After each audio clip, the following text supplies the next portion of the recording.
নাকি খেলা হবে এই কথা বলি পালাই চলে যাবেন? খেলা হবে বলি পালা চলে গেছে। একে মুসলমান না বাটপার? জোরসে বলেন, আরো জোরে বলেন। খেলা খেলতে যে ময়দানে তাহলে টিকে থাকা দরকার ছিল, হয় জেলে যাওয়া দরকার ছিল, নইলে পার মার খাওয়া দরকার ছিল, তবুও ময়দানে থাকা দরকার ছিল। টুকুস করে পালাই চলে গেছে। ওরে বাটপার, খেলা হওয়ার ঘোষণা দিয়ে পালা চলে যাওয়া এটা আবার কেমন কথা? কিন্তু দেশের লোকেরাও কিন্তু খেলা খেলে দিয়েছে, ঠিক না বেঠিক? আরো জোরে বলে। সিটারি, বাটপারি, প্রতারণা, জালিয়াতি, অন্যায়, অপকর্ম, দুর্নীতি, নুসুমি, গুন্ডামি, ধর্ষণ, অপহরণ আর লুটপাট, সিটপাট, চুরি, ডাকাতি, রাহাজানি, ব্ল্যাকমেলিং থেকে শুরু করে এমন কোন অপকর্ম নাই যে বাংলাদেশে হয় নাই, তাই না ভাই? আপনারা কি যারা যারা উত্তর দেবেন না তারা মনে সন্দেহ আছে নাকি? এগুলো হয়েছে কি হয় নাই? এইগুলোর বিরুদ্ধেই জিহাদ করে, এইগুলোর বিরুদ্ধেই জিহাদ করার জন্য, এইগুলোকে উৎখাত করে ন্যায় আর ইনসাফ প্রতিষ্ঠার জন্য বিশ্ব নবীকে রাসূল পাককে আমার আল্লাহ পাক রব্বুল আলামিন পাঠিয়েছিলেন এই বিশ্ব জমিনের মধ্যে।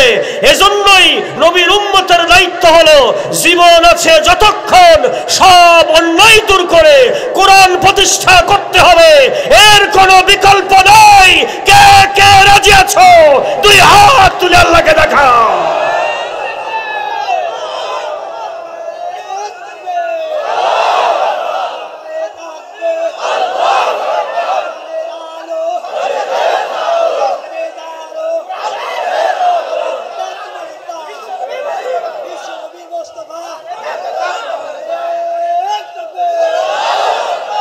এখানে আপনারা কারা কারা ঘরে ঘরে জ্বালালেন আলো? এই সমস্ত কথাবার্তা আর জীবনেও বলবেন না। আপা, ভাবি, বাবা, চাচা, দুলু ভাই, দেখা শেষ আল কোরআনের বাংলাদেশ। ওগুলো দেখা দেখি সব শেষ হয়ে গেছে, আর কত দেখবেন? জোরে বলেন ঠিক কিনা? আপা, ভাবি, চাচা, চাচি, ভাই, ব্রাদার সব দেখা শেষ। দুই হাত তুলে বলেন সব দেখা। এবার হবে আল কোরআনের বাংলাদেশ, যেমন করে রাসূল গড়েছিলেন সোনার মদিনায়। আরেকবার বলেন সুবহানাল্লাহ, আরেকবার বলেন সুবহানাল্লাহ। আল্লাহ যেন কবুল করেন, সকলে বলুন আমিন। আমরা ময়দানে বসে নেই। বিগত 17 বছরে আমি নাসির ইকবাল আমার জীবনে কোনো ময়দানে কোরআন প্রতিষ্ঠার কথা না বলে চলে গেছি এমন হয় না। তা যতই রাইফেল থাকে, থেল থাক, ও ফেল থাক, ওই কাটা রাইফেল এই সমস্ত দেখে আমরা ভয় করিনি। আরেকবার বলেন ঠিক কিনা? মনে রাখবেন, যত দুর্নীতি আর পাপ কিছু করেছে মেয়ে আর কিছু করেছে ওর বাপ। চুরি আরম্ভ হয়েছে ওখান থেকে। জোরে বলেন ঠিক কিনা? এই চোরের হাত কাটার আইন কোরআনে নাই? নাই নাই নাই। আরো জোরে বলেন। আপা বাংলাদেশে আসতে চাচ্ছে, মহিলা হোক আর পুরুষ হোক, হাত কাটা হবে। কারণ কোরআনের বিধান হলো আস-সারিকু ওয়াস-সারিকাতু ফাকতাউ আইদিয়াহুমা। আল্লাহর নবী সাল্লাল্লাহু আলাইহি ওয়াসাল্লাম মদিনার মসজিদে বসে আছেন। কোন মসজিদে? মদিনার মসজিদে নবী বসে আছে। মদিনার অতি সম্মানিত কুরাইশ বংশের ফাতেমা নামে এক মেয়ে মহিলা চুরি করে ধরা পড়েছে। আল্লাহর নবীর কাছে এসে সাহাবারা বলে, নবীজি, ফাতেমার নামে নাম, খাতুনে জান্নাতের নামে নাম, আমার বংশটা কুরাইশ। যদি এই মেয়ের হাত কাটা হয় প্রকাশ্যে, তাহলে আপনার ইজ্জতের উপরে কলঙ্কের দাগ লেগে যাবে গো নবী। এই মেয়েকে কোনো কায়দায় একটুখানি তার কাটার বেড়া দিয়ে, ফাঁস দিয়ে পার করে দেওয়া যায় কি না? একটুখানি ব্যবস্থা করা যায় কিনা দেখেন গো নবী। আল্লাহ রাব্বুল আলামিনের নবী বলেন, যেই রবের হাতে আমার জীবন, আমি কোরআনের নবী, আমার মেয়ে ফাতেমাও যদি চুরি করে ধরা পড়তো, তাকে আমি ছাড় দিতাম না, তাকেও আমি হাতটা কেটে ফেলতাম। এটা আল্লাহর কোরআন, আল্লাহর নির্দেশ। জোরে জোরে বলেন ঠিক কিনা, আরো জোরে বলেন ঠিক কিনা। বলে আমি কাছেই আছি, যে কোনো সময় ফট করে ঢুকে পড়বো, তুমি আইসো, আমরা রেডি আছি। আরো জোরে বলেন ঠিক কিনা। এজন্য বাংলার জমিনে এখন তামান্না আপনাদের একটি হতে হবে। সব কিছু আমাদের দেখা হয়ে গেছে, এখন ধর্মনিরপেক্ষতাবাদ দেখা হয়ে গেছে, জাতীয়তাবাদ দেখা হয়ে গেছে, কার্ল মার্ক্সের মতবাদ দেখা হয়ে গেছে, লেনিনের মতবাদ দেখা হয়ে গেছে, মাও সেতুংয়ের মতবাদ দেখা হয়ে গেছে। এখন দেখা বাকি আছে কোরআন দিয়ে রাষ্ট্র চালাইলে কেমন দেখা যায়। আর একবার বলেন ঠিক কিনা ভাই। এজন্য জীবন আছে যতক্ষণ কোরআনকে ছাড়বো না, ততক্ষণ এ কোরআন দিয়ে সংসদকে চালাইতে হবে। এই তামান্না, এই ইচ্ছা, এই নিয়ত কার কার কলিজায় আছে? তুই হাত তুলে আরেকবার দেখায় দেয়।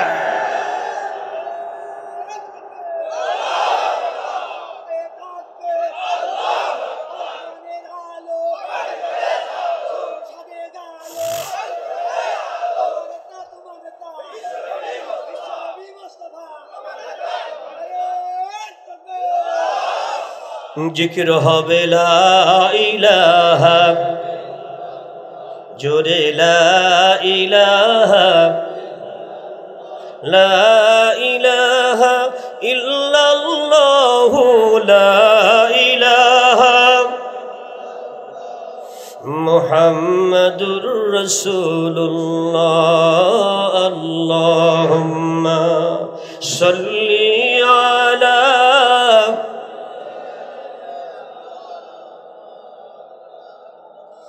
وعلى آل سيدنا مولانا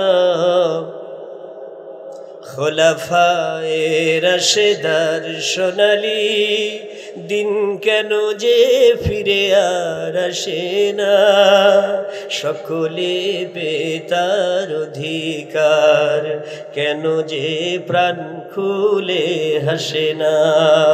আল্লাহুম্মা সাল্লি আলা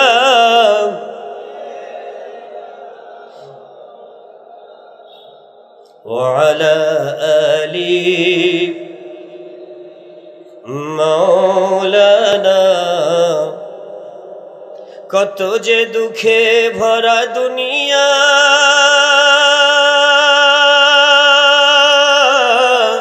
আর যে পারি না সহিবার। ও জিও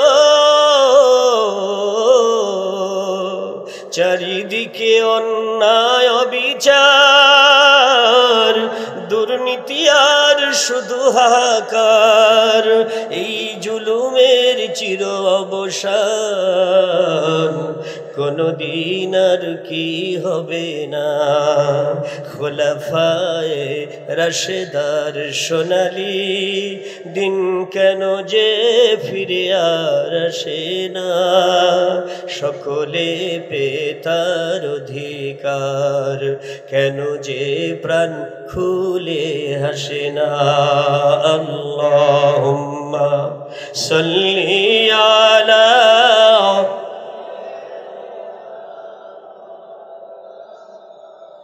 وعلى آل سيدنا مولانا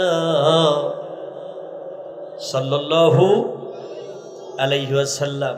প্রিয় হাজিরিন, আমাদেরকে প্রশ্ন করা হয়, ইমাম সাহেব হুজুর, আপনার টুপিওয়ালারা ক্ষমতায় না যেই সাধারণ ক্ষমা ঘোষণা করলেন কে?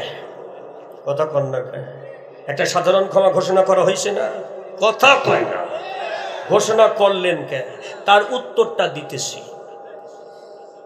আমার ভাই আশিকি সাহেব সূরা নসরের তেলাওয়াত করেছে, তাফসীর করতে পারে নাই। লক্ষ্য করুন 10,000 সোলজার নিয়া বিশ্ব নবী সরকার দো আলম রহমাতাল লিল আলামিন 10,000 সোলজার নিয়া 8ম হিজরিতে মদিনা থেকে মক্কায় আসলেন মক্কা দখল করার জন্য। জোরে জোরে বলেন সুবহানাল্লাহ। তাহলে প্রয়োজন হলে দখলও করা লাগবে। জোরে বলেন ঠিক কিনা? প্রয়োজন হলে কি করা লাগবে? কথা বলেন। আমার বড় ছেলে কম্পিউটার ইঞ্জিনিয়ার, সে বলতেছে আব্বা গণভবন দখল হওয়ার জন্য চরম আন্দোলন চলছে, আমি কি করব? আমি বললাম বাবা আমার কোরআনের হাফেজ ছেলেটাও নিয়ে যাও, তুমিও সাথে যাও, 2 ভাই নেমে পড়ো, দখল করা লাগবে। জোরে বলেন কি করা লাগবে? আল্লাহ রাসূল 10,000 সোলজার নিয়ে মদিনা থেকে মক্কা দখলের জন্য রওনা দিলেন। জোরে বলেন সুবহানাল্লাহ। তাহলে দখল করার প্রয়োজন হলে দখল করতে হবে। আর একবার বলেন এ কথা কোরআনে নাই? এই মুসলমান জোরে বলেন আছে তো? হ্যাঁ।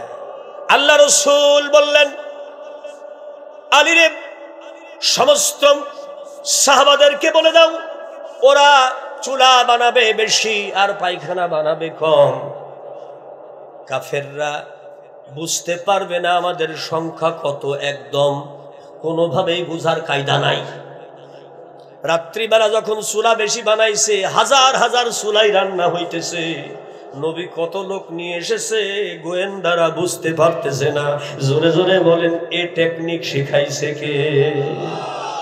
আল্লাহ শিখাইছে তার হাবিবকে, আর আমার হাবিব শিখাইছে তার উম্মতকে। জোরে জোরে বলবেন মারহাবা। প্রিয় হাজিরিন, পায়খানা কম বানাইতে হবে। সকালবেলা উঠে এই 2 নাম্বার লাগে না? কার লাগে না? এক একটা লাইনে পায়খানা কম, মানুষ 10,000, প্রত্যেকটা লাইনে অন্তত হাজার হাজার মানুষ দাঁড়ায় গেছে। এখন গোয়েন্দারা দূরের থেকে আবু জাহেলের, আবু লাহাব, উতবা, শাইবা, মুগিরা, কুরাইশ কাফেরদের গোষ্ঠীরা এসে দেখতেছে এক একটা পায়খানার সামনে যদি হাজার হাজার লোকের লাইন হয়, তাহলে লোক এসেছে কত? এ তো সব বলাছে তো বেশুমার। মানে আগেই ওরা ভয় খেয়ে গেছে, রাত্রেই ভয় খেয়ে গেছে, সকালবেলা আরো ভয় পেয়ে গেছে, মোকাবেলা তো দূরের কথা। আর একবার বলেন আল্লাহু আকবার। কারণ যেই পরিমাণ ঢাকা শহরের কোটি মানুষ, যার হাতে খুন্তা, কুদাল, বটি, দা, স্যান্ডেল, জুতা যা ছিল তাই নিয়ে যখন গণভবনের দিকে রওনা দিয়েছে, অন্তত আর্মির অফিসার বলতেছে আপা আর কোনো উপায় নাই, বাঁচতে যদি চাও তাড়াতাড়ি উইটে হাঁটা দাও। সময় 45 মিনিট। কথা কয় না, সময় কয় মিনিট? এর অতিরিক্ত হলে জনগণ মারি ফেলবে, আমি ঠেকাতে পারবো না। সরে বলেন ঠিক কিনা?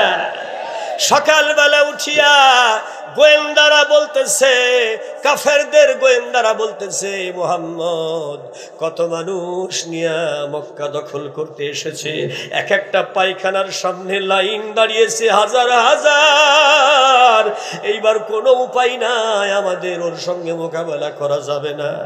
এইবার ওদের মনের মধ্যে বড় চিন্তা এসে গেল। দিন চলে গেছে, সারাটা দিন পরে সন্ধ্যা যখন ঘনীভূত হয়েছে গো, আল্লাহর নবী বোঝার চেষ্টা করতেছে মক্কার মানুষগুলো আসলে কি চাই, কে কি করতেছে তার গোপন তত্ত্ব নেওয়ার জন্য রসুলের আপন চাচা, রসুল পাক সাল্লাল্লাহু আলাইহি ওয়াসাল্লামের আপন চাচা হযরতে আব্বাস রাদিয়াল্লাহু তাআলা আনহু।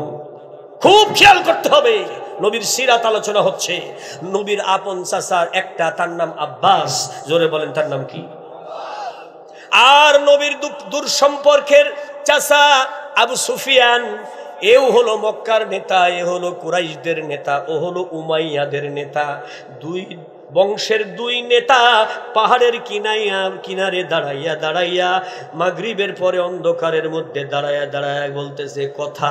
ওরা 2 জন নেতা, ওরা দেশের মাথা, ওরা আইন তৈরি করে জনগণের উপরে চাপিয়ে দেয়, সকলকে ওই কথা মানতে কয়। ওরা হলো নেতা, সবাই শুনতে হবে ওর কথা, কিন্তু পরিশেষে ওরাই খাবে কিন্তু জনগণের জুতা। কি খাবে? আরো আসতে বলেন। এখন পেছন দিক থেকে হযরতে ওমর আর হযরতে আলী তরবারি বের করে দুইজনের পেছনে ধরেছে। একটু নড়াচড়া করবি না, আমরা বিশ্ব নবীর সেনাবাহিনীর সেনাপতি দুইজন ওমর আর আলী, হাতে তরবারি আছে নাই খালি, যদি একটু নড়াচড়া করিস ঢুকায় দেব, এপাশ দিয়ে ওপাশ দিয়ে বেরিয়ে যাবে, তোরা অ্যারেস্ট হয়ে গেছিস। জোরে বলেন সুবহানাল্লাহ। কি হয়ে গেছে? আবু সুফিয়ান অ্যারেস্ট, রসুলের চাচা অ্যারেস্ট, দুই চাচা অ্যারেস্ট হয়ে গেছে। এখন হযরতে আব্বাসকে কিছুক্ষণ আগে বলতেছিল আবু সুফিয়ান, আব্বাস রে, তোমার ভাইয়ের ছেলে মুহাম্মদ সাল্লাল্লাহু আলাইহি সাল্লাম তো মহারাজা হয়ে গেছে, বাদশাহ হয়ে গেছে। হযরতে আব্বাস বলে, আবু সুফিয়ান শোনো, পর পর এ পর্যন্ত অন্তত 5টা যুদ্ধ তুমি করেছো, আমার ভাতিজার বিরুদ্ধে ষড়যন্ত্র করেছো, হাজার হাজার মানুষ নিয়ে নবীর দাঁত ভেঙেছো, নবীর কপালের মধ্যে লোহার কড়া ঢুকিয়েছো, শত শত সাহাবাকে শহীদ করেছো। এটা যদি বাদশাহগিরি হতো, এটা যদি বাদশাহাত হতো, এটা যদি বাদশাহগিরি হতো, তাহলে তোমার মতো আবু সুফিয়ানের কাল্লা এতক্ষণে তোমার দেহের সঙ্গে থাকতো না। এটার নাম বাদশাহাত নয়, এটার নাম নবুয়ত। নবী হিসাবে আগে জনগণের পরিবেশ বুঝতেছে, জনগণের ভাষা বুঝতেছে, কি চাই। এখনো ঢোকে নাই মক্কা শহরে। জোরে জোরে বলেন সুবহানাল্লাহ। ইতিমধ্যে অ্যারেস্ট হয়ে গেল। কি হয়ে গেল? অ্যারেস্ট হলো কয়জন? জোরসে বলেন। একজন হলো রসুলের চাচা আব্বাস, আর একজন হলো আবু সুফিয়ান, দুইজন অ্যারেস্ট হয়ে গেল। অ্যারেস্ট হওয়া শুরু হয়ে গেছে। জোরে বলেন ঠিক কিনা? অথচ মক্কার বুকে কিন্তু এই আবু সুফিয়ান বিচার করতো, বিচারক ছিল। আবু সুফিয়ান যা রায় দেবে ওইটাই ঠিক। যেমন আমাগো দেশের কালামানিক, কথা কয় না, মানিক, সোনার মানিক, আল্লামা দেলাওয়ার হোসেন সাইদি সাহেবের ফাঁসির রায় দিছিল। এজন্য গর্ব করে বলতো যে আমি সাইদির ফাঁসির রায় দিয়েছি। ও মানিক, তুমি কোথায় মানিক? কলার পাতার উপরেও জায়গা হচ্ছে না, এমন মারা মেরেছে ওর বিসি আউট করে ফেলাইছে। কথা কোন না, আসলে টাউট। এখন কোথায় মানিক? কিন্তু আল্লাহ রাব্বুল আলামিনের বান্দা শহীদ হয়ে প্রতিটি মানুষের কলিজায় এখনো সম্মানের সঙ্গে বেঁচে আছে। আর একবার বলেন ঠিক কিনা? যারা শহীদ হয়, বিষাক্ত ইনজেকশন পুশ করে আল্লামা সাইদিকে হত্যা করা হয়েছে, এটারও তদন্ত হবে, এটারও বিচারকের বিচার হবে এই বাংলার জমিনে। জোরে বলেন হবে কি হবে না? কারা কারা বিচার চান? দুই হাত তুলে আল্লাহকে দেখা। লিল্লাহ তাকবীর। বিচারকের বিচার হবে। জোরে বলেন ঠিক কিনা? ইনশাআল্লাহ। আমি বলবো বিচারকের বিচার হবে, আপনারা বলবেন ইনশাআল্লাহ। বিচারকের বিচার হবে, বিচারকের বিচার হবে। আল্লাহ তৌফিক দিক। সরে বলেন আমিন। পরে মনে করেন না যে নবীর গায়ে যারা হাত দিয়েছে তারা অ্যারেস্ট হবে না। না, দিন সব সময় দিন থাকে না, ও টাইম মতো আবার রাত হয়ে যায়। আবার রাত সব সময় রাত থাকে না, ওর সময় মতো দিন হয়ে যায়। আর একবার বলেন ঠিক কিনা? সময় পাল্টে গেছে, পরিবেশ উল্টে গেছে। এখন মানিক চাচা ঢুকে গেছে আয়না ঘরে। জোরে কোন আল্লাহু আকবার। গরম গরম ডিম দিতেছে। সুবহানাল্লাহ কবেন না নাউজুবিল্লাহ কবেন? আহারে কিছুই কয় না। জোরে কোন সুবহানাল্লাহ। কি ডিম না ঠান্ডা? হ্যাঁ, এই জন্য ডিমের দামও বাড়ি গেছে। খারাপ লাগতেছে। হযরতে আলী বলতেছে, আবু সুফিয়ান, আমার তরবারি তোমার পেছনে একটুখানি নড়াচড়া করলে বুকের মধ্য দিয়ে ঢুকায় দেব, পাশে চলে যাবে। নড়াচড়া করো না, তুমি অ্যারেস্ট। দুইজন অ্যারেস্ট হয়ে গেছে। বিশ্ব নবীর দরবারে যখন নিয়ে গেছে, নবীজি আবু সুফিয়ানের চেহারার দিকে তাকিয়ে, এই সেই আবু সুফিয়ান 10,000 সোলজার নিয়ে খন্দকের যুদ্ধে আল্লাহর নবীকে মারার জন্য মদিনায় গিয়েছিল। উহুদের যুদ্ধে 3,000 সোলজার পাঠাইয়া খালিদ বিন ওয়ালিদকে সেনাপতি বানাইয়া নবীর দাঁত ভেঙেছিল। এই আবু সুফিয়ানের পরামর্শ মতো এই কাজগুলো করেছিল। আল্লাহর নবী তার দরদি হৃদয় দিয়া বললেন, আলী রে, আবু সুফিয়ান নেতা মানুষ, সম্মানিত মানুষ, সে আমার সাথে অসম্মানিত কাজ করেছে, কিন্তু আমি সম্মানিত নবী, আমি কখনো ওর মতো আচরণ করতে পারি না, তাহলে ওর সাথে আমার কোনো পার্থক্য থাকে না। কুকুরের কাজ কুকুর করেছে, আমি কুকুরের পায়ে কামড় দেব, এটা হইতে পারে না।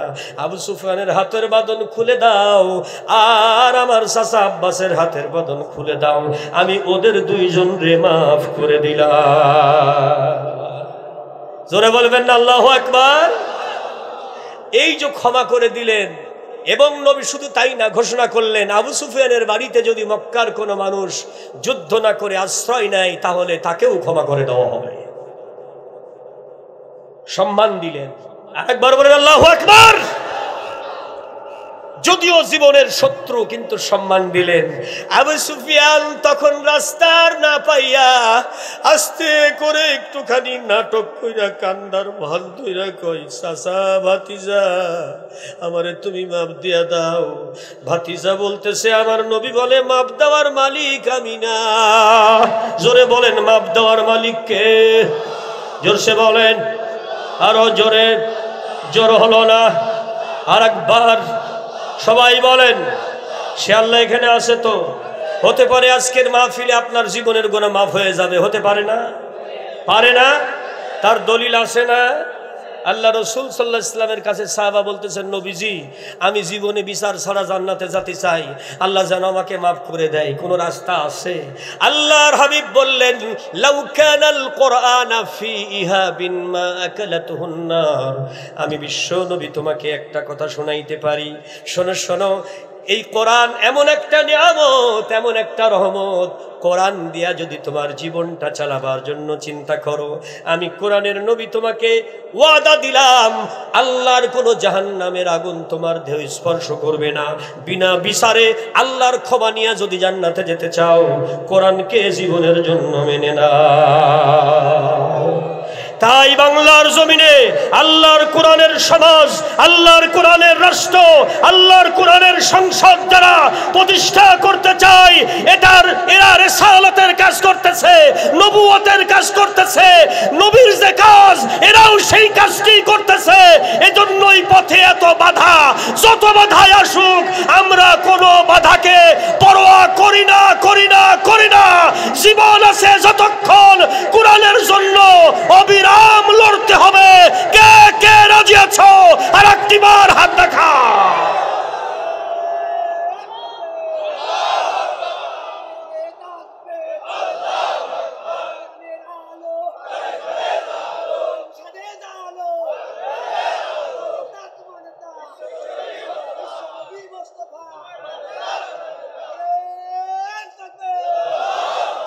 তাকবীর হচ্ছে কিন্তু ব্যাটারি ডাউন। এটা কোন ধরনের কথা? এমন একটা তাকবীর দিবেন, আরে কিসের গরম মিয়া? মরুভূমির মধ্য দিয়ে 200 মাইল রাস্তা পাড়ি দিয়ে বিশ্ব নবী আসে, যুদ্ধ করে যায় তাকবীর দিয়া। সেই নবীর উম্মতের গরম কিসের? সদরঘাটের থেকে রওনা দিয়েছি, এখানে পর্যন্ত আসছি, আমি বলছি যে আমার গরম, আর আপনারা বলছেন গরম।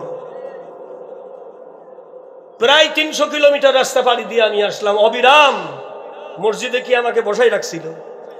খুতবা দেওয়া লাগে নাই, ওয়াজ করা লাগে নাই, আবার আপনার এখানে এসে করতেছি।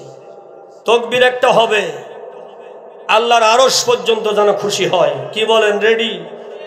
গলা রেডি করেন, কিন্তু ভালো মতো রেডি করেন। যুবকের চাইতে বুড়োদের তাকবীরের আওয়াজ ভালো শোনা যাচ্ছে, কিন্তু যুবকরা এইরকম সমস্যা হলো কেন বুঝলাম না। যেসব যুবকের সমস্যা, তাড়াতাড়ি ইন্ডিয়ান হারবালে যোগাযোগ করেন। লিল্লাহি তাকবীর, নারায়ে তাকবীর। কোরআন আছে যেখানে, কোরআন নেই যেখানে, আল্লাহ আছে যেখানে, রসুল আছে যেখানে, নারায়ে তাকবীর। আল্লাহ কবুল করেন, জোরে খান আমিন। প্রিয় হাজিরিন, আল্লাহ রাব্বুল আলামিনের হাবিব দুইজনকে মাফ করে দিলেন, জোরে খান সুবহানাল্লাহ। প্রিয় হাজিরিন, ইসলামী আন্দোলনের আমিরকে বলা হলো, আপনি কেন এখনো তো আপনারা ক্ষমতায় যান নাই, তার আগেই কেন শয়তানদের মাফ করে দিলেন? বলে মাফ তো মুখে মুখে করে দিয়েছি, যাতে আমাদের ছেলেরা বাঁশের লাঠি দিয়ে রাস্তাঘাটে ওদেরকে কুত্তার মতো না পিটাই আমারে। কথা বল না কেন? এই জন্য ওদেরকে চলাফেরা করার মতো অনুমতি দিয়েছি, কিন্তু আইন আদালত মাফ করে নাই। বিচার হবে, যে বলেছে খেলা হবে ওরও বিচার হবে। আর একবার বলেন ঠিক কিনা? মাজাই নাই জোর, হাঁটতে হাঁটতে গেলি পারে টাল খাই পড়ে যায়, ও বলছে খেলা হবে। সেই কানার মতো অবস্থা। দেখেন না, আপনার কোটচাঁদপুর স্টেশনে কানারা সব লাইন ধরে বসে থাকে ভিক্ষা করার জন্য, আবার নানান রকমের গানও ধরে। দাতার বেটা কে বা হবে, কে করিবে দান, আর একজন কয় আল্লাহ রসুলের নাম। এই মাল আছে না? এইরকম করে করে ধরেন। এক কানা বলছে, শোন, আমার সঙ্গে যে শত্রুতা করবে, আমি ভিখারি হতে পারি, কিন্তু টাকা যা লাগবে আমি দেবো। তুই ন্যাংরা, ওকে লাঠির বাড়ি দিয়ে মারি, মাথা ফাটা দিবি। ও কিন্তু ফকির। ফকির বলছে টাকা যা লাগে তা আমি দেব। কথাটা বুঝতেছেন? যার পকেটেই টাকা নাই, ওর মুখের বলাই কি আর না বলাই কি? যার মাজাই চলে না, সিঙ্গাপুরের থেকে মেশিন নিয়ে এসে সেট করে দিয়ে সেইটা দিয়ে নিঃশ্বাস নেয়, সে বলছে খেলা হবে। এই কি একটা কথা? নাউজুবিল্লাহ কহ।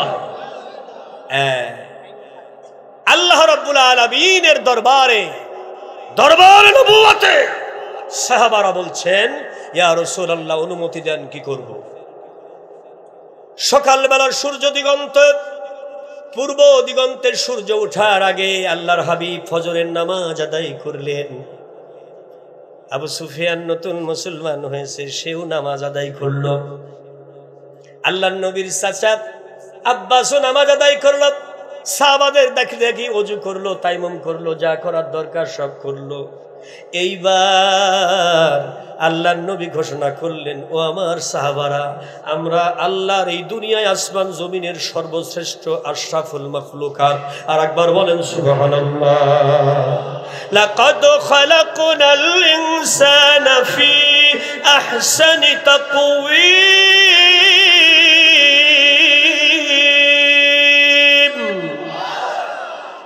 আমার আল্লাহ রাব্বুল আলামিন আমাদেরকে সর্বশ্রেষ্ঠ মহামানুষ হিসাবে, সৃষ্টির সেরা হিসাবে কবুল করেছে।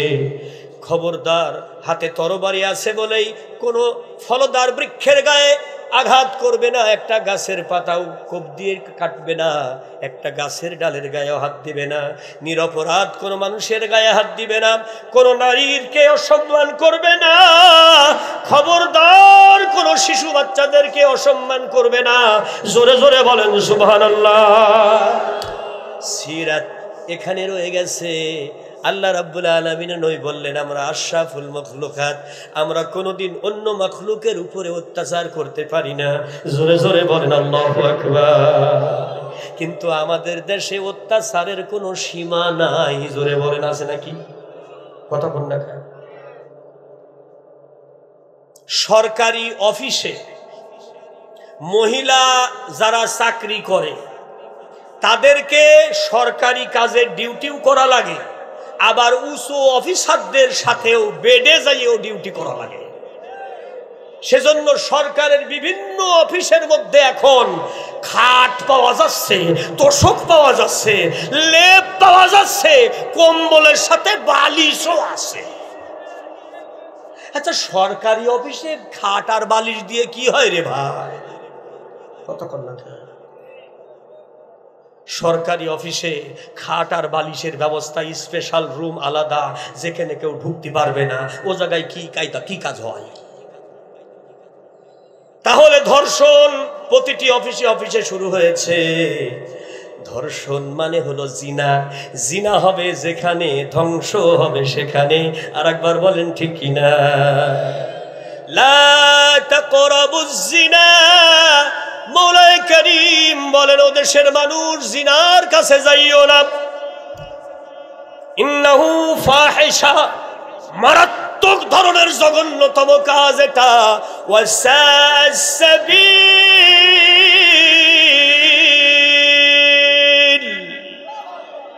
জিনা যারা করবে ওই জাতির ধ্বংস আল্লাহর আরশে লেখা হয়ে যাবে। ওই জাতিকে, ওই দলকে যারা জিনার লাইসেন্স দেবে গো, ওই দলকে আল্লাহ ধ্বংস করবে, ওই গোত্রকে আল্লাহ ধ্বংস করবে, ওই জাতিকে আল্লাহ ধ্বংস করবে, ওই জনসমষ্টিকে আল্লাহ ধ্বংস করবে। তাদের ইজ্জত আল্লাহ রাখবে না। জিনার লাইসেন্স যারা দেবে, জোরে জোরে বলেন ঠিক কিনা? আরো জোরে বলেন ঠিক কিনা? ধর্ষণে সেঞ্চুরি করা সেই সোনার ছেলে কিন্তু ধরা পড়েছে। আপনাদের এলাকার লোকজন কয় ধরা খেয়েছে। জোরে বলেন ঠিক কিনা? সেই ধর্ষণে সেঞ্চুরি করা মাল ধরা খেয়েছে। এই ধর্ষণে সেঞ্চুরি করা মাল ধরা খেয়েছে। এবার কিন্তু ওরেও গরম ডিম চালাচ্ছে। ও বেটারও গরম ডিম চলছে। আর একবার বলেন আল্লাহু আকবার। আলাইসাল্লাহু বিআহকামিল হাকিমিন।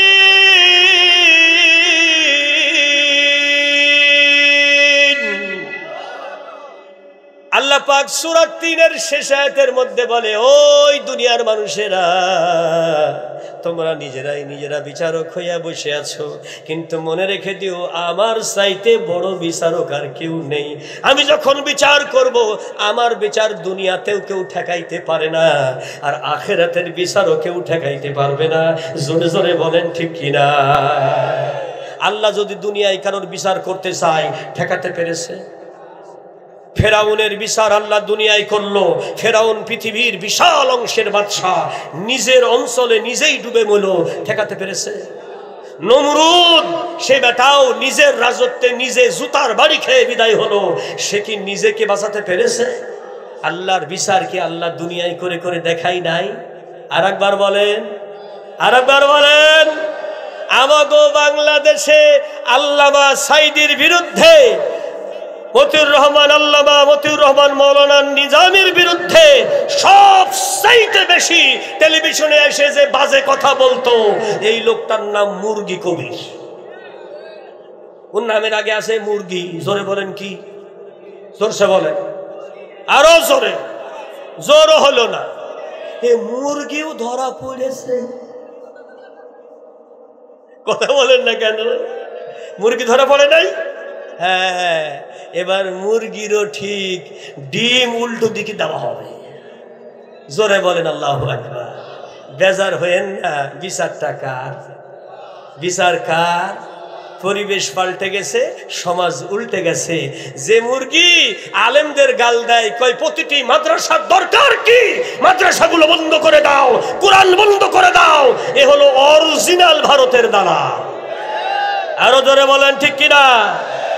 আচ্ছা বলুন, আপনাদের কাছে আমি একটা প্রশ্ন রাখতে চাই। এই মুরগি কবির আর এর দলবলগুলো মিলে যদি ঘাতক দালাল নির্মূল কমিটি গঠন করার নামে বাংলাদেশের ইসলামের উপরে আঘাত করতে পারে, তাহলে বাংলাদেশে ভারতীয় দালাল নির্মূল কমিটি গঠন একটা হওয়া দরকার। যারা যারা ওই দেশের সাথে প্রেম প্রীতি করবে এবং পূজা অর্চনা, মুশরিকি, বেঈমানি, প্রতারণা, এদেশের সম্পদ লুটপাট করে নিয়ে যাবে, এদের দালালি করবে, এদের বিচার হওয়া দরকার। ওরা যেমন গঠন করেছিল। প্রিয় হাজেরিন, আমি আপনাদেরকে বলতে চাই, 1971 সালে আমার জন্ম হয়নি, 73-এ আমার জন্ম। জোরে বলেন কত সালে? 73 সালের 1 মার্চ আমার জন্ম। খুব খেয়াল করেন তো, আমরা তো দেখি নাই যে কেমন করে হয়েছিল সেই স্বাধীনতা। আসলে স্বাধীনতা হয় নাই। স্বাধীনতা যদি হইতো তাহলে ভারতের সেনাবাহিনী প্রধান আর পাকিস্তানের সেনাবাহিনী প্রধান ওরা যুদ্ধবিরতি করে চুক্তি করলো, আমাদের সেনাপ্রধান ওসমানী সাহেব কোথায় ছিল? প্রশ্ন আছে না নাই? ওসমানী সাহেব কোথায় ছিল? জোরে বলেন ঠিক কিনা? তাহলে আমাদের সেনাপ্রধান সেখানে ছিল না। আসলে স্বাধীন সে সময় কিন্তু হয়নি, বরং এক দেশের পরাধীনতাই ছিল আর এক দেশের, মানে আগে ছিল বাক্সু, এইবার মধ্যে ঢুকলো সিন্ধুকে। আর একবার বলেন ঠিক কিনা? আবার নতুন করে স্বাধীন হতে হলো 24 সালে। আর একবার বলেন ঠিক কিনা? সেটাকেও নানান কায়দায় উল্টিয়ে দেওয়ার ষড়যন্ত্র হচ্ছে। বলা হচ্ছে বন্যার পানি দিয়ে ডুবিয়ে দাও। জোরে বলেন ঠিক না? কিন্তু আবার নবী কি বললেন? বিশ্ব নবী কি বললেন? মোদি দাদাও নেতা, আমার নবীও নেতা। মোদি দাদা বলে মুসলমানদের দেশ বাংলাদেশ রাতের অন্ধকারে কপাট খুলে ভাসিয়ে দাও, মুসলমানরা পিঁপড়ার মতো মারা যাক। কিন্তু আমার নবী বলে মক্কার একটি কাফের যারা বেঈমান, ওরা ওদের ধর্ম পালন করুক, কিন্তু ওদের গায়ে হাত দিবে না, নিরপরাধ কোনো মানুষের গায়ে হাত দিবে না। খবরদার খবরদার, নিরপরাধ কোনো মানুষের গায়ে হাত দিবে না। আবু সুফিয়ানের বাড়িতে কেউ আশ্রয় নিলে তাকেও মাফ করে দিলাম, কাবা ঘরে যদি কেউ আশ্রয় নেয় তাকে মাফ করে দিলাম। এমন করে সাধারণ ক্ষমা ঘোষণা করে দিল আমার নবী। এজন্যই ইসলামী আন্দোলনের নেতা বাংলার জমিনে এই 24 সালে নতুন স্বাধীন হওয়ার পরে একটা সাধারণ ক্ষমা ঘোষণা করেছে, যাতে অন্তত সাধারণ মানুষগুলো যে দলেরই হোক না কেন, যে ধর্মের হোক না কেন, তারা যেন নির্বিচারে কর্মীদের হাতে মায়ের না খায়। আর একবার বলেন সুবহানাল্লাহ। কাজটা নবীর মতোই হয়েছে। আর একবার বলেন সুবহানাল্লাহ। একটা বিজয়ের পরে সাধারণ ক্ষমা ঘোষণা করা সুন্নত। আর একবার বলেন সুবহানাল্লাহ। আর একবার বলেন সুবহানাল্লাহ। হযরত ইউনূস আলাইহিস সালাম কোন নবী মনে আছে আপনাদের? হযরত ইউনূস আলাইহিস সালাম আল্লাহ রাব্বুল একজন জলিল কদর নবী। 10 ভাই মিলে ইউনূস আলাইহিস সালামের শরীরের জামাগুলো খুলে ফেলে ধাক্কা দিয়ে অন্ধকার কূপের মধ্যে ফেলে দিল। একটা দুম্বা জবাই করে তার রক্তমাখা জামা কাপড়গুলো নিয়ে বাবা ইয়াকুব নবীর কাছে গিয়া বলে, বাগে খেয়ে ফেলেছে তোমার ছেলেকে, এই দেখো রক্তমাখা জামা। হযরত ইউসুফ নবী, হযরত ইউসুফ আলাইহিস সালাম, ইউনূস আলাইহিস সালাম নয়, ইউসুফ আলাইহিস সালামকে কুয়ার মধ্যে ফেলে দিল। বাবার কাছে গিয়ে বলল ছেলেকে বাগে খেয়ে ফেলেছে। জোরে বলেন কথাটা সত্য না মিথ্যা? ইউনূস আলাইহিস সালাম ছেলের গায়ের রক্ত মাখা জামাটা হাতে নিয়ে বলে, বাগরে এমন খাওয়া খাইলি, ছেলে খাইলি কিন্তু জামার কোথাও একটুখানি ছিড়ল না, জামাটা ঠিকই থেকে গেল। তার মানে ইউনূস আলাইহিস সালামের বাবা, ইউসুফ আলাইহিস সালামের বাবা সেই দিনে বুঝতে পেরেছিলেন আসলে মারা যায় নাই, তাকে অন্য কোথাও হত্যা করা হয়েছে অথবা কোথাও ফেলে দেওয়া হয়েছে শত্রুতা করে। জোরে জোরে বলেন ঠিক কিনা? এই 10 ভাই যখন আবার মিশরের বাদশার সামনে হাজির হলো, আর একবার বলেন আল্লাহু আকবার। আজিজে মিশর হলো যখন তিনি প্রধানমন্ত্রী, আজিজে মিশর, মিশরের প্রধানমন্ত্রী হযরতে ইউসুফ আলাইহিস সালাম। সেই সময় কিন্তু সব কিছু চিনতে পেরে বুঝতে পেরেও এই 10 ভাইকে হযরতে ইউসুফ আলাইহিস সালাম মাফ করে দিলেন। যদিও তাকে হত্যার জন্য কূপের মধ্যে ফেলে দিয়েছিল, কিন্তু আমার আল্লাহর নবী ইউসুফ আলাইহিস সালাম 10 ভাইকে সাধারণ ক্ষমা ঘোষণা করলেন। জোরে জোরে বলেন সুবহানাল্লাহ। আল্লাহ শিখাইলেন, ইউসুফ রে,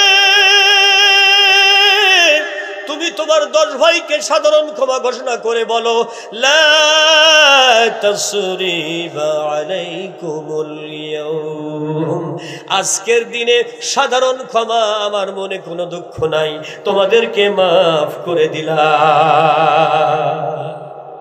আল্লাহ রাব্বুল আলামিনের নবী বিশ্ব নবী মুহাম্মদুর রাসূলুল্লাহ সাল্লাল্লাহু আলাইহি ওয়াসাল্লাম যখন মক্কার জমিনে যখন তিনি কাবা শরীফের আঙিনায় আসলেন, হযরতে আলীকে বললেন, আলী রে, তুমি কাবা ঘরের ভিতরটা পরিষ্কার পরিচ্ছন্ন করো, নামাজ আদায় করতে হবে।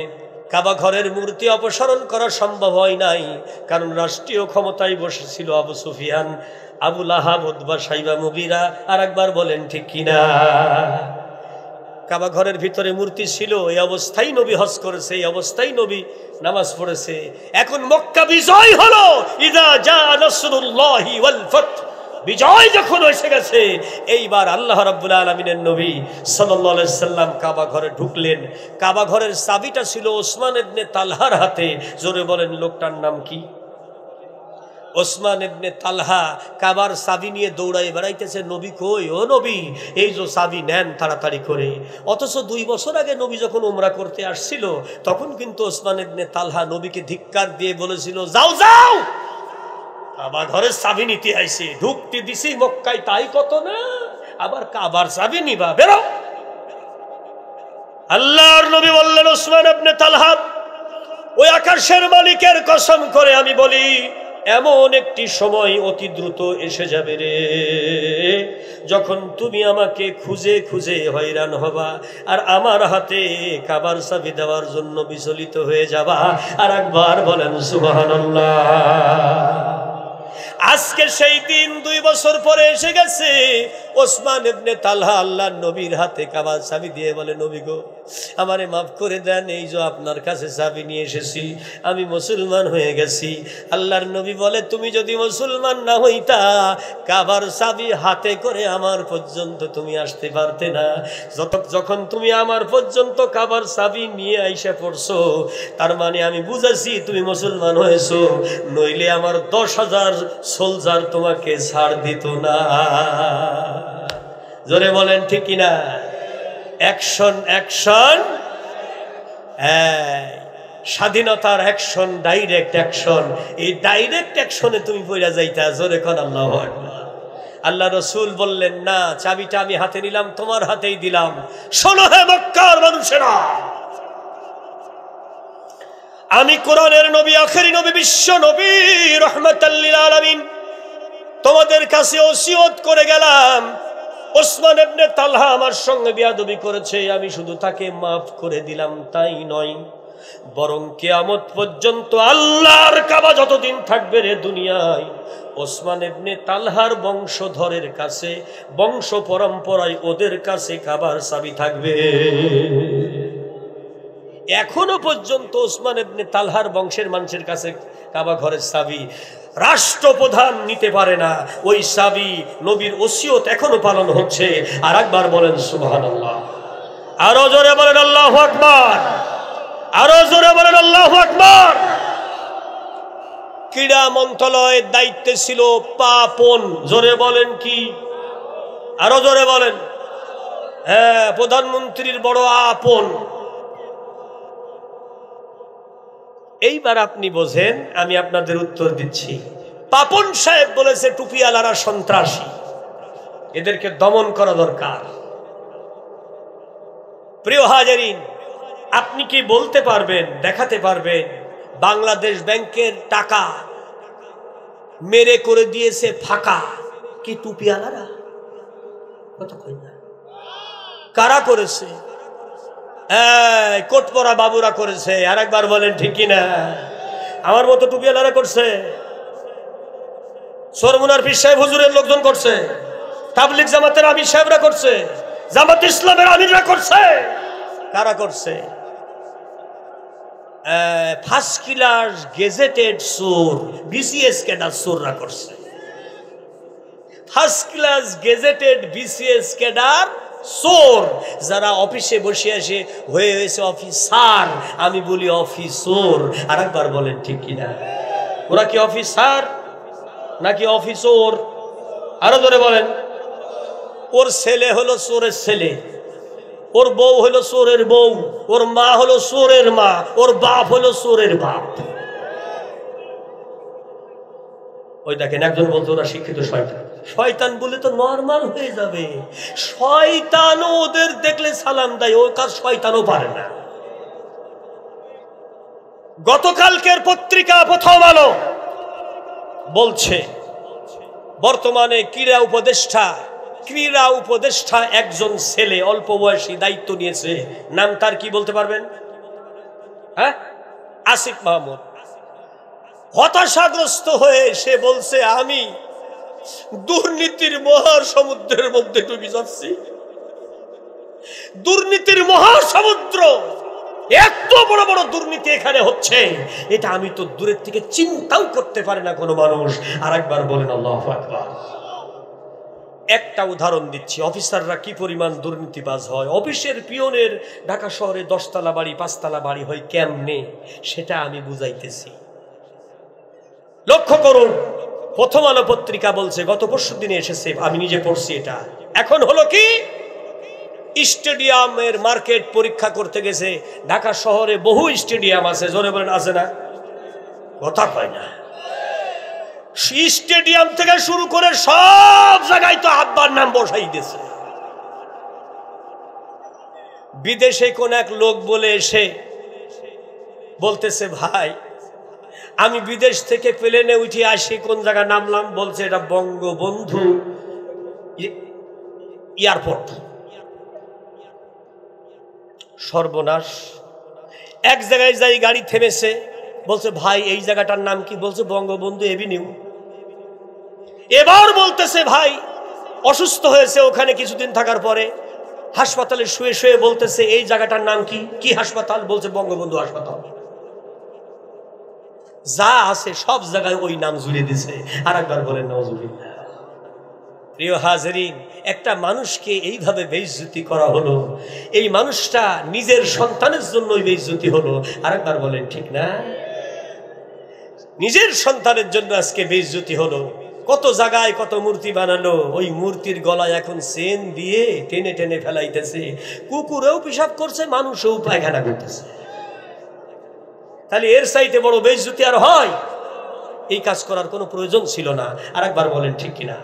আসিফ মাহমুদ বলতেছে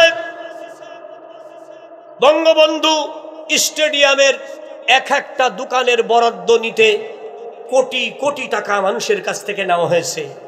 পার স্কয়ার ফিটের ভাড়া নির্ধারণ করা হয়েছে কর্তৃপক্ষ কর্তৃক 22 টাকা 23 টাকা। কিন্তু যারা এই ক্রীড়া মন্ত্রণালয়ের দায়িত্বে রয়েছে, পাপন সাহেবের মতো ভদ্রলোকেরা প্রতিটি দোকানদারের কাছ থেকে পার স্কয়ার ফিট 222 টাকা 223 টাকা করে আদায় করে, অর্থাৎ 200 টাকা অতিরিক্ত পার স্কয়ার ফিটে ভাড়া আদায় করে। তাহলে কত লক্ষ কত কোটি স্কয়ার ফিট জায়গা আছে, আর কতই কোটি স্কয়ার ফিট কত কোটি টাকা এখানে ওঠে, আর কত কোটি টাকা এই স্টেডিয়ামে দুর্নীতি হয়, এর কোনো হিসাব পাওয়া সম্ভব নয়। আর একবার বলেন আল্লাহু আকবার। আল্লাহ রাব্বুল আলামিনের নবী বিশ্ব নবী সরকারে দু আলম রহমাতাল লিল আলামিন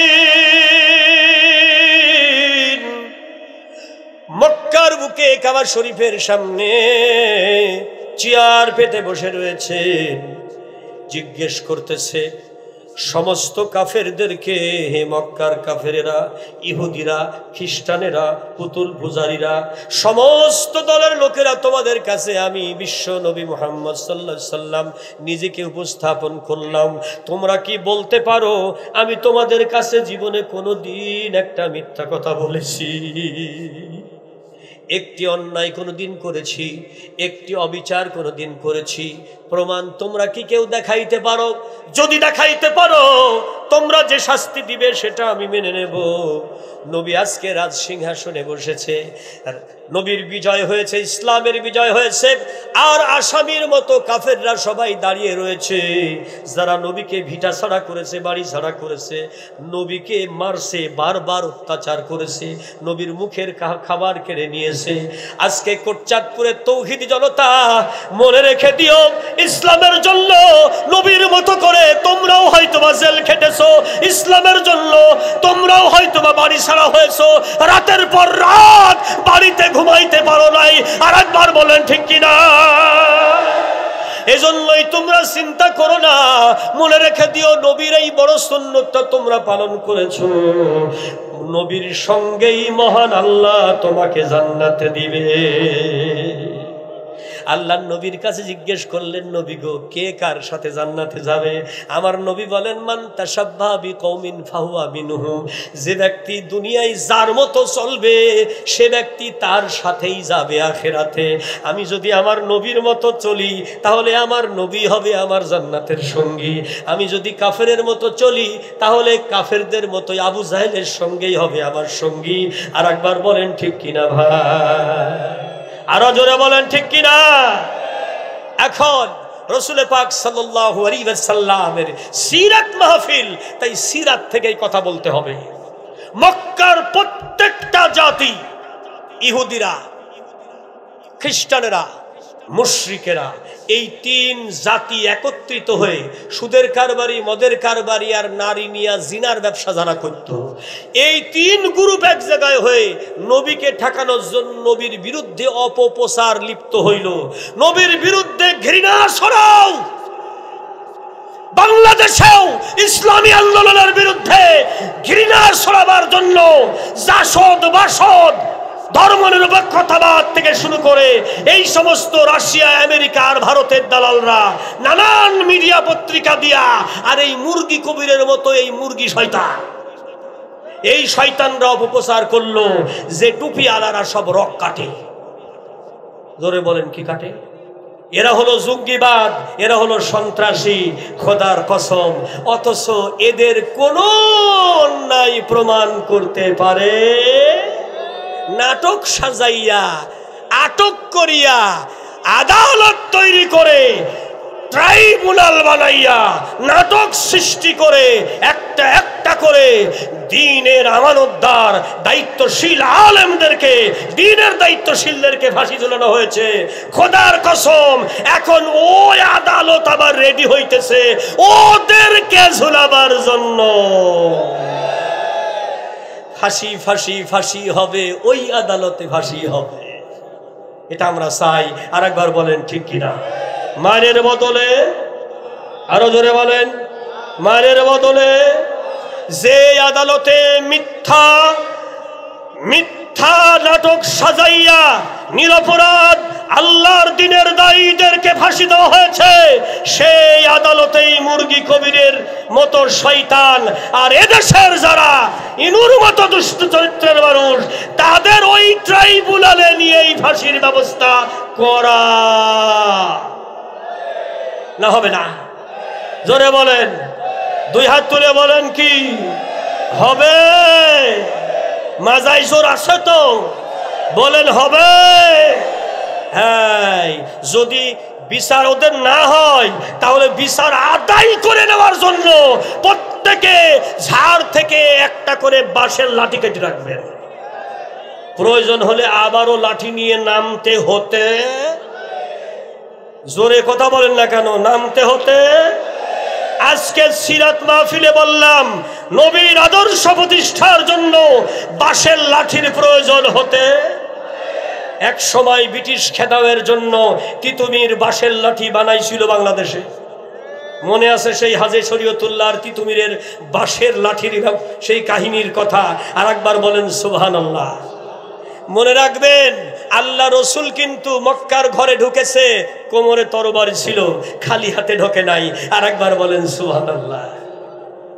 অন্তত আমাদের একটা করে বাঁশের লাঠি বানানো দরকার। যদি উল্টো পাল্টা করে সরকার, তাহলে ওই লাঠিটা তখন হবে দরকার। সুবহানাল্লাহ বলেন না কেন? কি লাগবে? কিসের লাঠি? আপনারা বানাতে রাজি আছেন? এই একটা করে লাঠি বানাবেন কিনা কেটা হাত তোলেন। লিল্লাহ তাকবীর। আল্লাহ কবুল করেন, জোরে বলেন আমিন। এটার প্রয়োজন আছে, বাঁশের লাঠি লাগতে পারে। খারাপ লাগতেছে আপনাদের? জোরে বলেন, খারাপ লাগতেছে? আল্লাহ রাব্বুল আলামিনের নবীর বিরুদ্ধে মক্কার 3 জাতি মিলে বিশুদ্ধার করেছে এমন মিথ্যা কথা। আবু জাহেলের ছেলে ইকরামা একজন বুড়ি মহিলাকে ডেকে বলল, মাগো তুমি কই যাও? বলে মুহাম্মদ নাকি দখল করে ফেলেছে মক্কা শহর। বলে ওরে বাবা, খুব খারাপ মানুষ, যাকে পাচ্ছে তাকে জবাই করে ফেলতেছে, মেরে ফেলতেছে। জোরে জোরে বলেন, কথাটা কি সত্য না অপপ্রচার? আরো জোরে বলেন। 4 মুখে 10 মুখে অপপ্রচার চালানো শুরু হয়েছে, কিন্তু অপপ্রচার বন্ধ হলো সেদিন, সত্য প্রকাশিত হলো যেদিন। জোরে জোরে বলেন মারহাবা। আল্লাহর নবী বলে, আলী রে, সমস্ত মানুষদের মাঝে তোমরা কথা বলো, সাধারণ ক্ষমা ঘোষণা হয়েছে। অতীতের কথা, অতীতের ছবি জাগছে তাদের মনে, ভেবেছে তারা হৃদয়ে প্রতিশোধ তুমি লবে। কিন্তু একই নিজ হাতে তুমি বাঁধন খুলিয়া দুশ্মন করলে মুক্ত। ক্ষমার কাহিনী ইতিহাসে তাই হয়ে রইল চিরউক্ত। জোরে জোরে বলেন মারহাবা। আল্লাহর নবী সবাইরে ক্ষমা করে দিলেন। আল্লাহর নবী বললেন, আলী রে, আমি একটুখানি আমার ছোট্টবেলায় যেই পাহাড়ে পাহাড়ে খেলা করে আমার জীবন কেটেছে, আমি ওই পাহাড়ি পথগুলো একটু ঘুরে ঘুরে দেখি। আল্লাহর নবী সাল্লাল্লাহু আলাইহি সাল্লাম পাহাড়ি পথগুলো ঘুরে ঘুরে দেখার জন্য যখন যায়, তখন দেখতেছে একজন বুড়ি মহিলা পরিমরি করে মাথায় টুপলি নিয়ে দৌড়াইতেছে, পাহাড়ের উঁচু উঠতেছে। আল্লাহর নবী বলে, বুড়িমা, তুমি এত কষ্ট করে পাহাড় বেয়ে উঠতেছো কেন? তোমার গাট্টি বোঝাটা আমাকে একটু দাও, আমি কিন্তু তোমাকে সহযোগিতা করতে পারি। বুড়ি মহিলা মুখের দিকে তাকাইয়া চিনতে পারে নাই, কিন্তু মুখের দিকে তাকিয়ে বুঝতে পেরেছে এই মানুষটা কোনো খারাপ মানুষ না। জোরে জোরে বলেন সুবহানাল্লাহ। খারাপ মানুষের চেহারা দেখলে বোঝা যায় কি যায় না? কথা বল না কেন? তার কর্মের চিহ্ন তার চেহারায় বোঝা যায়। দেখবেন গায়ের রং ফর্সা, কিন্তু দেখলেই বোঝা যায় লোকটা পাকা শয়তানের স্বাস্থ্য ভাই। আবার লোকটা কালো, চামড়াটা কালো, কিন্তু চেহারাটা এমন সুন্দর, রাস্তার বাচ্চা ছেলেরা দেখলেও তাকে সালাম দেয়, আসসালামু আলাইকুম চাচা, ভালো আছেন? জোরে কোন সুবহানাল্লাহ। এজন্য গায়ের রং ফর্সা না কালো এ দিয়ে বিচার হবে না। আর একবার বলেন ঠিক কিনা? আমার নবীর মুখের দিকে তাকাইয়া বুড়ি বুঝতে পারলো লোকটা অন্তত বেঈমান হবে না। গাট্টি বুসকা নবীর হাতে দিয়েছে, আমার নবী বুড়ি মহিলার গাট্টি নিজে মাথায় বহন করেছে। জোরে জোরে বলেন সুবহানাল্লাহ। আল্লাহ রাব্বুল আলামিনের নবী কিছু দূর পাহাড়ি পথ অতিক্রম করে যাওয়ার পরে একটা পাহাড়ের গুহা খুঁজে পেলেন। বুখারীর হাসিয়ার মধ্যে বর্ণনা রয়েছে। বুড়ি মহিলা বলে, ওগো বাবা, তুমি এই জায়গাটাই রাখো, এটা আমার নিরাপদ জায়গা। বৃষ্টি আসলেও সমস্যা নাই, বাতাস হলেও সমস্যা নাই, ঝড় হলেও সমস্যা নাই, এই গুহার মধ্যে আমি অবস্থান গ্রহণ করব। জিজ্ঞেস করতেছে আমার নবী, ওগো বুড়িমা, কি কারণে, কি জন্য মক্কার শহর ছেড়ে আপনি এত দূরে পাহাড়ি এলাকায় আসলেন? বলে, ও বাবা, তুমি কোন দেশের মানুষ? তুমি কি জানো না মুহাম্মদ মক্কায় ঢুকে পড়েছে? ওরে সর্বনাশ, যাকে বসছে তাকে মারি ফেলতেছে। আমার এই ছোট্ট কিছু জিনিসপত্র, সোনা দানা কিছু আছে, মালসামানা, এগুলো যদি মোহাম্মদ কেড়ে নেয়, চুরি করে নেয়, ডাকাতি করে নেয়, তাহলে আমার বাকি জীবন চলবে কেমন করে?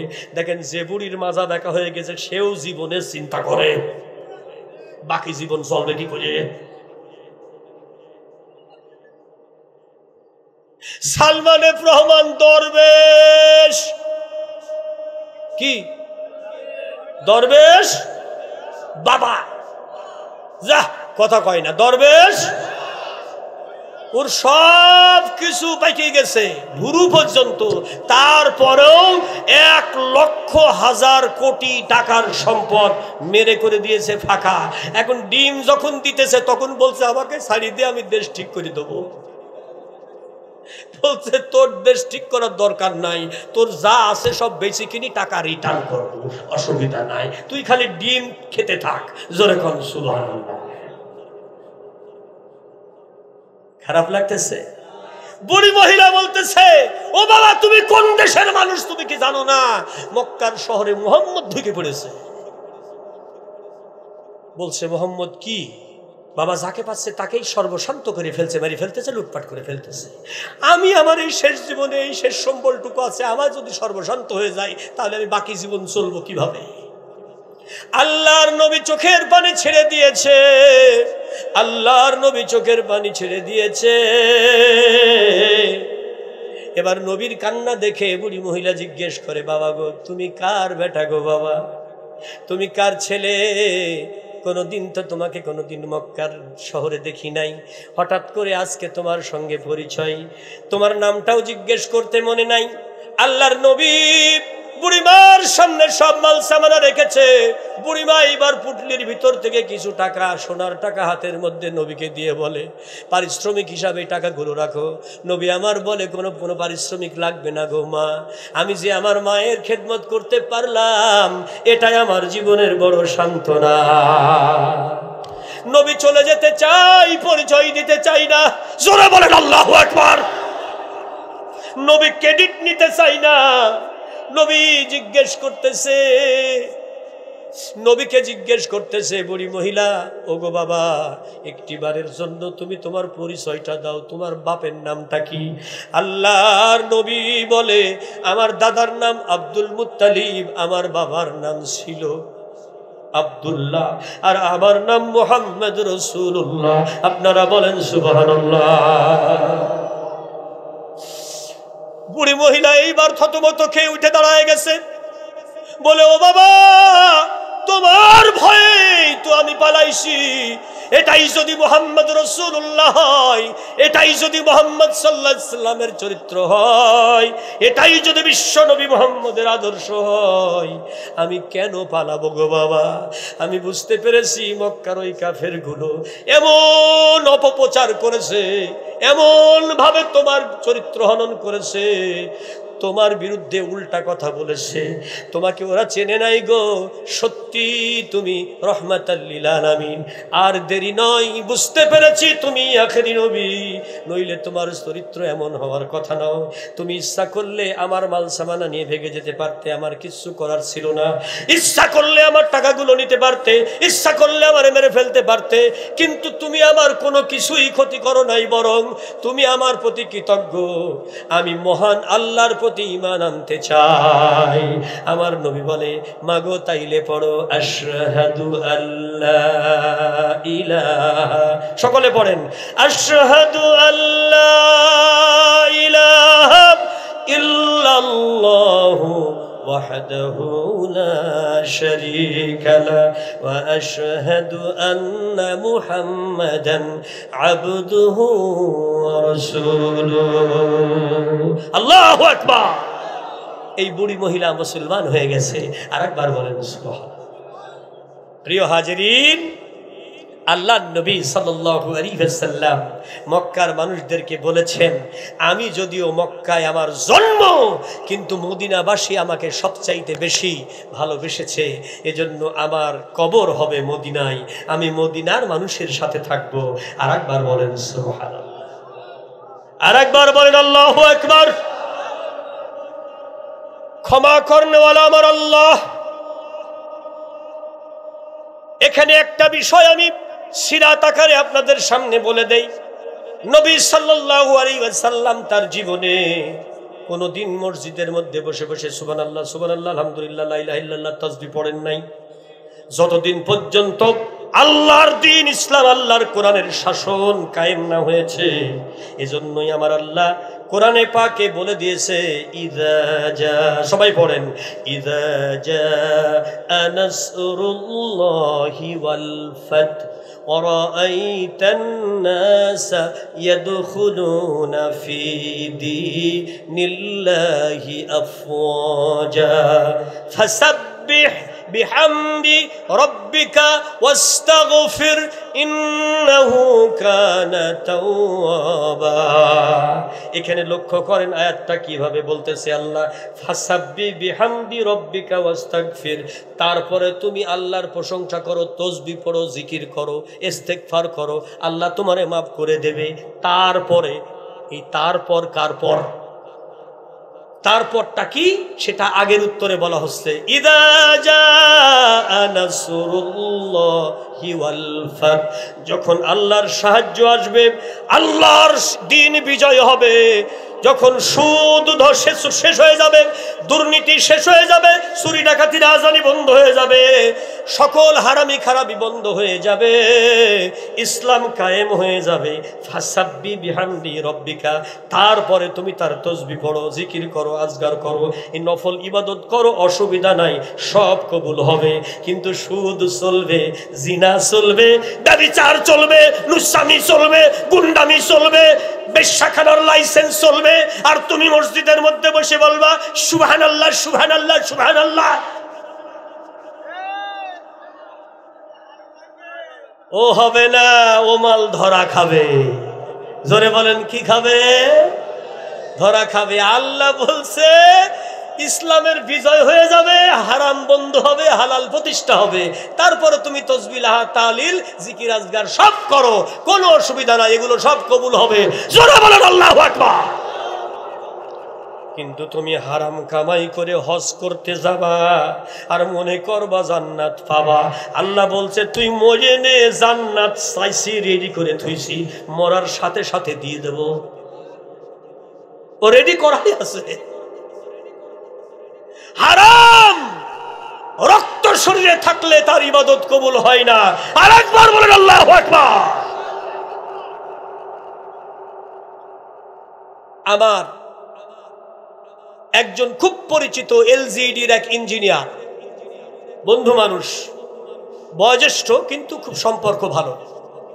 ৮-১০ বছর পরে দেখা হলো। কুষ্টিয়াতে আমি আমার বাড়িতে এসেছি ঢাকা থেকে।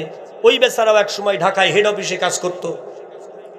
আমি জিজ্ঞেস করলাম দেখা হওয়ার পরে, ভাই আপনাকে তো এখন চিনার উপায় নাই, একেবারে দাড়ি জুব্বা পরে মনে হচ্ছে হুজুর হয়ে গেছে, আপনি হাজী সাহেব হয়ে গেছেন। বলছে ভাই বলেন কি, আমি 10 বার হজ করে ফেলেছি। কয়বার? আমার নবী হজ করছিল কয়বার? জোরসে বলেন, আরো জোরে। আর ইঞ্জিনিয়ার সাহেব হজ করেছে। আমি জিজ্ঞেস করলাম ব্যাপারটা কি? আমি আমার জীবনে এত কষ্ট করি, আমার বাপ একবার হজ করলো, আর আমি একবার হজ করলাম, আমার নবী একবার হজ করলো, আমাদের আর করার দরকার হইল না, আর আপনার 10 বার হজ করা লাগলো, ব্যাপারটা বুঝলাম না। বলছে হুজুর আপনি বুঝতে পারছেন না, আমি একটা ইঞ্জিনিয়ারের মানুষ, মোটামুটি রিটায়ার্ড করার পরে 2 কোটি খানেক টাকা পাইছি, লাগা দিছি। কথা কয় না কেন? কিসে লাগাই দিছে? কথা কয় না, সুদে লাগাই দিছে 2 কোটি টাকা। এখন এই মাল প্রতি মাসে মোটামুটি 2 লাখ কামাইতেছে এখান থেকে। সুবহানাল্লাহ বলবেন না নাউজুবিল্লাহ বলবেন? হ্যাঁ, এখন প্রতি মাসে যদি 2 লাখ করে জমতে থাকে, তাহলে ওর 10 বার হজ করা কোনো ব্যাপার? কোনো ব্যাপারই না। বলছে প্রতি বছরে হজে যায়, এমনকি রমজানে যায় রওজা শরীফ ধরে বসে থাকে।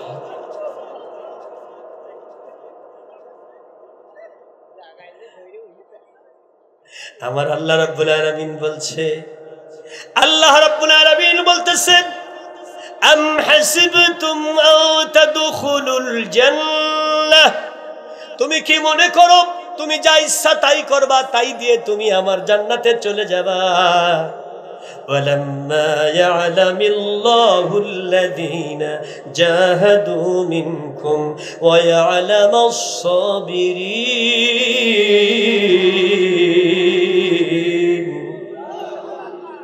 আমার দিন কায়েমের জন্য তুমি জিহাদ করবে না, জোর প্রচেষ্টা করবে না, কষ্ট করবে না, জেল খাটবে না, পালায় থাকবে না, জরিমানা দেবে না, বিপদে পড়বে না, তুমি আরামে আরামে হজ করবা, নামাজ পড়বা, সুবহানাল্লাহ সুবহানাল্লাহ পড়ে তুমি জান্নাতে চলে যাবা। আমার আল্লাহ বলে কখনোই নয়, তুমি এমন মনে করো না তোমার পরীক্ষা না নিয়ে আমি জান্নাত দেব না। জোরে জোরে বলেন ঘোষণাটা কার? জোরে বলেন, আরো জোরে। জোর হলো না, আর একবার। সেই আল্লাহ কি বাংলাদেশে আছে? 2 হাত তুলে বলেন আছে। তাহলে বাংলার জমিনের তৌহিদ জনতা ভালো করে শোনেন, আমার আল্লাহ রাব্বুল আলামিন বলছে আমার জান্নাতে যেতে হলে আমার কোরআনকে জমিনে কায়েমের জন্য তোমাকে জোর প্রচেষ্টা করতে হবে। এই কাজ যারা করবে ওদেরকে আমি জান্নাতে পাঠাবো, এই ওয়াদাটা কার? তাহলে আমাদের জীবন আছে যতক্ষণ জান্নাতের জন্য কোরআন ছাড়বো না, ছাড়বো না, ছাড়বো না। কে কে রাজি আছো আর একবার আল্লাহকে দেখায় দাও।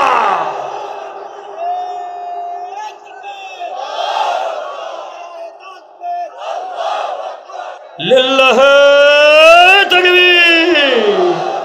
আল্লাহ কবুল করেন, জোরে কোন আমিন।